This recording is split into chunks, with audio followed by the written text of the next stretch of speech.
So Joey wrapped up the 40K and he ended up coming short of the mark. He missed the first day because of an equipment failure, and then his second run, just the wind was against him.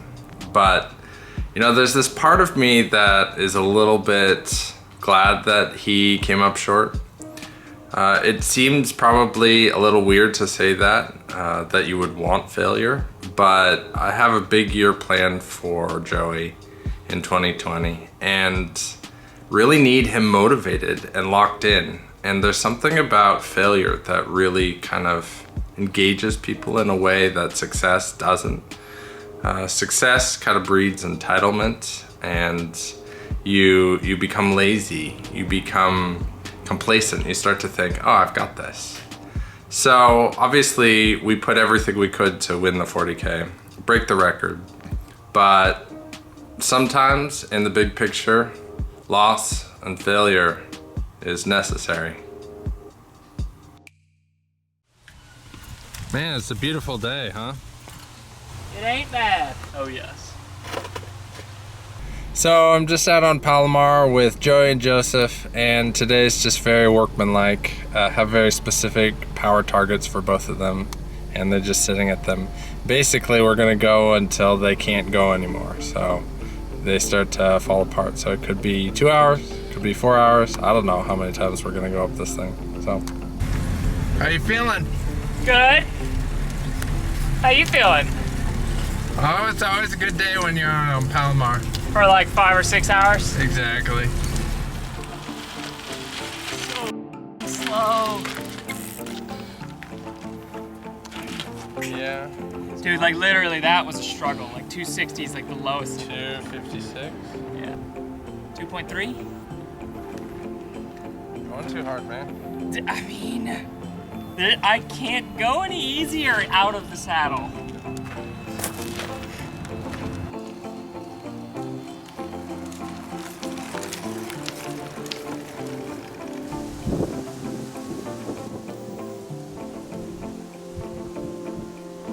Kind of flat for like 10 minutes. Oh, yeah.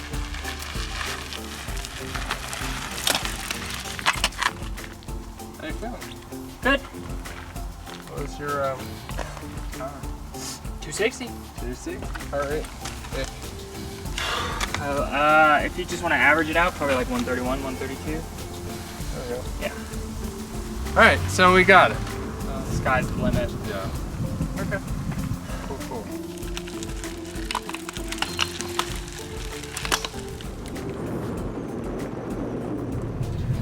All right.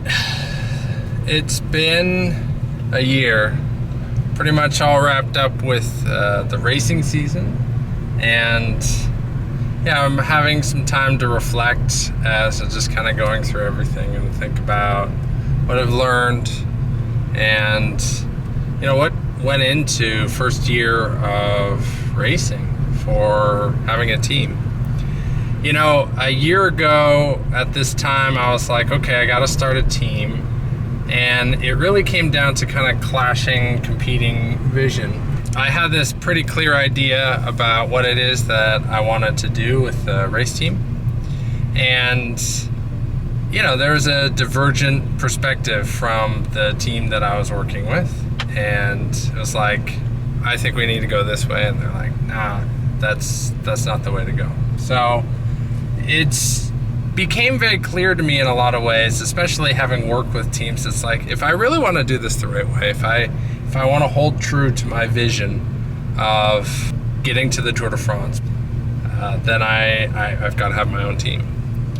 You know, part of this whole process is kind of figuring out who are the people who are willing to go in that same direction as me. And it's not always going to be easy, and time will tell. You know, the truth of everything is measured out on the road. So at the start of the year, we were just really struggling with money and trying to figure things out. You know, realistically, I had one national level rider, two kind of elite Cat 1s, and then that was pretty much it. That was the team. But now what's cool is that I should have 4 national level riders. Justin, he's going to take another step forward. Eno's going to be really good. Joey, he is, as I've said, he's now lead dog, lead rider, and I'm just putting a lot of effort into him. And then Rex is, he's going to be stepping up. And then have a couple of other riders, Joseph and Jordan Miller.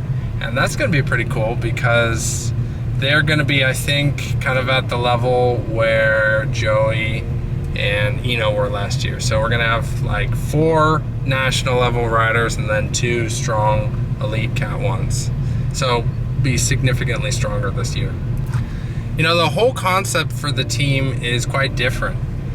Most other teams, when they start out, they're like, okay, first of all, we got to get sponsors so that we can support this team. And then once we have sponsors and we have a system in place to kind of, have bikes and clothing and all of that, then you can go out and you're like, okay, we've got this, and you can talk to riders and say, hey, this is what we have to offer you. But on this team, it's very different. It's like I'm doing it kind of in the reverse. I have riders, and I'm saying, for me, it doesn't matter how good you are. And I just want to see how hard you're willing to work. The main sponsorship is Semper Porro because I'm coaching them for free. It's just a very different team structure in a lot of ways. And I think we had a very good first year as a team. And I'm excited to see where we're going to go in the future. The things that are ahead for us are pretty cool. So today marks the start of a new partnership. We are going to be working with Summer Cycles. We're going to be getting custom bikes. It's pretty cool. Just outside of Vail. Craig, how are you doing? Going. Good to see you. Jeff, how are you? Good. Yeah. Great. Our partnership with Summer Cycles was born out of this concept of wanting to really push the limits of performance and approach things in a different way. If you remove the question of what can we get, and then you start asking yourself, well, what is possible? What is the ideal? What would you choose if you could choose? Then you start to come up with different answers.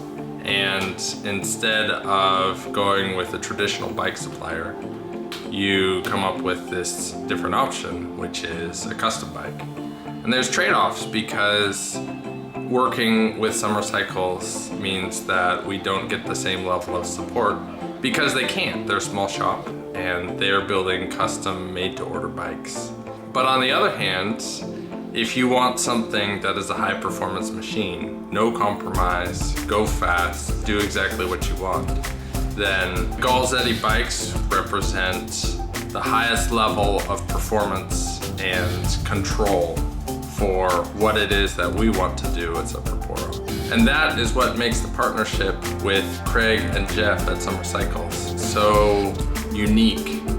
And so we are really excited and can't wait to see how everything comes together. So that's a wrap on our first year as a team. I learned a lot as a director, coach, everything. And I think I can look back at this year as pretty successful overall. And there's a lot of good memories, a lot of highs, definitely some lows. But, that's cycling. And that's what's beautiful about this sport. So, yeah, it's been a good year. All in all, 21 wins. And definitely set ourselves up for what's next. Thanks for watching.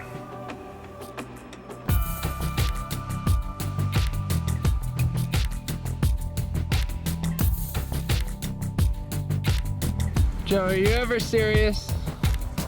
I'm gonna get him.